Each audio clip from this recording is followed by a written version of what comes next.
Hi guys, happy week 7. So I'm just gonna jump right into just responses from last week.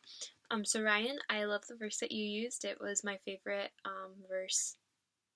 I didn't know it was in Revelation, but when I first became a Christian, it was in my favorite song. Um, and I totally agree with you and like the imagery that you mentioned. And I can really tell that you prepared and you researched, which is really cool. And it was just awesome to like hear you talk about that. Matt, I love the Cubs gear. I went to Olivet, so I'm also a fan because I live near Chicago and my fiance is from Chicago. But either way, I'm a big Cubs fan, so go Cubs. Um, and I cracked up when you said like that you just opened Revelations up, and like kind of pointed to a passage to find it because it's so true. There's like so much of it. But you picked a good one, and the symbolism in the passage you chose is really helpful to like show both the symbolism, but also show if we interpreted that literally, like what that would look like. And it was just really well done. So good job. And then Tyler, or not Tyler, Todd. My fiance's name is Tyler, so I mix that up. Um, you said God showed and John wrote. Um, that's like a direct quote from you, and I thought that was cool. It just kind of, for me, it was just kind of a reminder of the difficult task that John had ahead of him to like kind of try and tell these different churches exactly what God had shown him. But I really loved the trust you put in God to give guidance. What is happening here? Sorry, to give guidance for what we're reading, if that makes sense. But yeah, overall, you guys did a really good job. And then moving straight into this week, in response to which of these different debates related to us the most. I wasn't entirely sure if we meant like at the macro level or the micro level. So like in other words, like whether we were talking about like there were a lot of options. I guess that's true too. Opinions that were a little bit more like of a canopy, and some that were more narrowed down. So I have both options. Which this is a very vulnerable topic to me, and I'll kind of get into that a little bit more. But for the macro level, is that New Testament teaching in regards to modern day context. So how that crosses over, and then on the micro level, women in ministry and women's rights. So obviously it applies to me because I am a woman. So I'm sure you guys are already familiar with like the verses that like say like women shouldn't teach men, and um there's a lot of verses that you can pick from talking about that kind of thing. So I'm not going to go into that because you can do that research.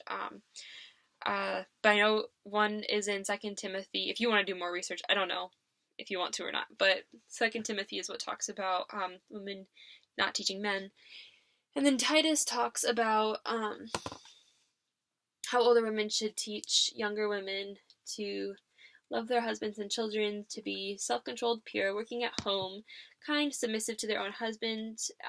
The word of God may not be reviled. And likewise, urge younger men to be self controlled. So that's Titus 2 3 through 6.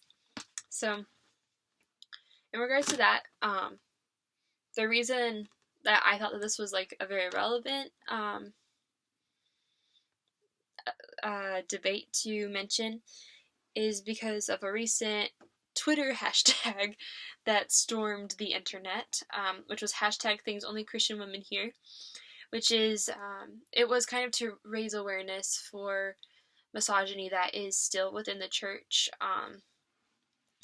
There are all sorts of um, things that people said, and on the more mild side is where I'm going to kind of live. You can look it up if you want to. There's some really shocking things that people say to women, but also like on the like more mild side, there was like the first example is there was someone who said to this woman, wow, you're a great leader, you'd be an awesome pastor's wife one day, which on the outside seems like a compliment if you're not a woman, where that could be a big compliment if that's their calling, that's beautiful. But then also, if you're called to be a missionary, that can be hurtful to think that, especially if you're called to be a celibate missionary, like to be told, wow, you'll be an awesome pastor's wife.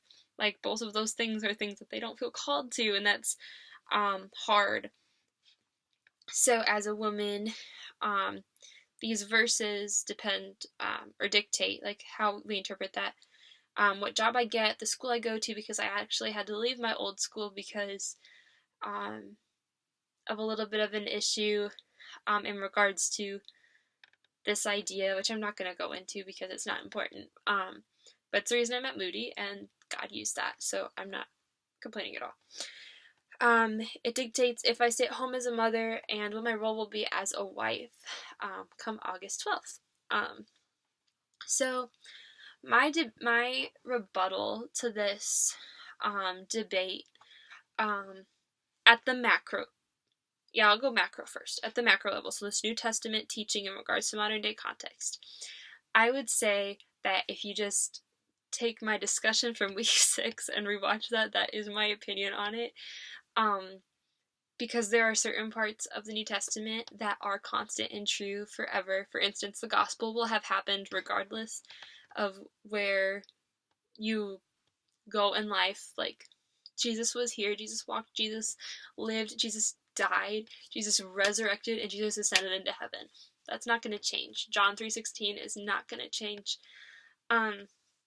But as far as, like, I'll use the same example that I used a few weeks ago, like the head coverings, like that does change. And so, like, I guess what I'm trying to say is when it comes to New Testament teaching in regards to modern day context, I think it is so important to equip our young people to understand these differences, and understand how to recognize them so that they don't get confused.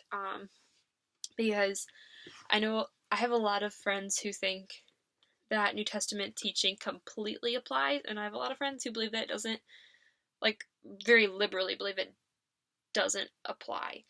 So I feel like it's just really important for us to, like, sit down with young people and, like, hash that out and tell them, like, what does still apply, and, like, how to kind of look through and find clues to figure out what applies, what doesn't apply, and how to search that out and do good exegesis so we know. As far as women in ministry and women's rights, I feel like this is a topic that I can't tackle fast, and I've already gone way over and taken a lot of your time. But I feel like this is an issue that, as a church, we just need to really respect each other. And there are just a lot of different opinions out there, and we have to have respect. I think it all comes down to the heart.